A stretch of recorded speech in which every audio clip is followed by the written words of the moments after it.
Exemple. Un objet voit sa vitesse passer de 3 mètres secondes à 9 mètres secondes. Là, je m'excuse, je vois une faute d'orthographe. Voit sa vitesse vent, ER. Que peut-on affirmer au sujet de son énergie cinétique? Bon, on se souvient qu'on a vu que l'énergie cinétique est directement proportionnelle à la vitesse au carré.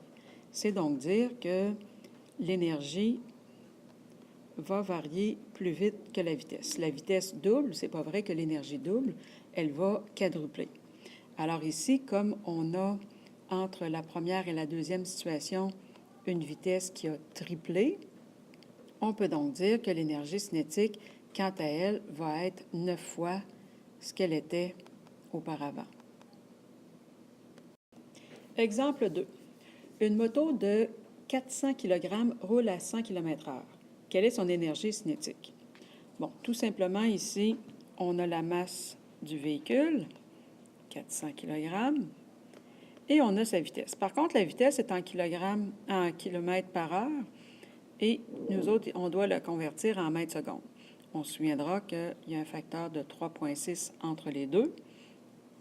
Donc, on a une vitesse de 27,7 périodiques mètres par seconde. Alors, l'énergie cinétique que possède la moto est égale à 1/2 fois sa masse fois sa vitesse au carré. Donc, elle est égale à 1/2 fois 400 fois 27,7 au carré, ce qui nous donne une énergie cinétique de 154 320,9, etc. joules. Comme on a 3 chiffres significatifs, on va en garder 4. Donc, on pourrait dire que l'énergie est environ de 154,3 kJ. Finalement, lors d'un lancer du poids, un poids pèse environ 5,44 kg, on confère une énergie cinétique de 68 joules au projectile. Quelle est la vitesse du poids?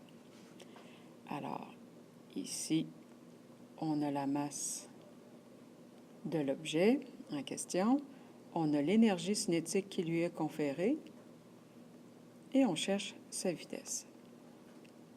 On applique tout simplement notre formule énergie cinétique est égale à 1/2 fois la masse fois la vitesse au carré. On remplace les paramètres connus par leur valeur.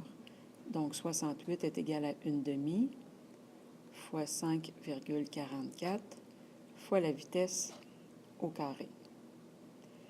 Alors, on peut aller multiplier par 2 de l'autre côté, faire 136 est égal à 5,44 fois la vitesse au carré.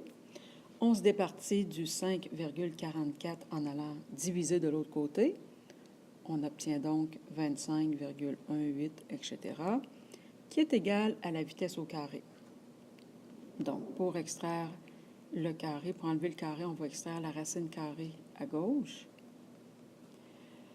Notre vitesse, on va la considérer positive. Elle va être d'environ 5,02 mètres par seconde.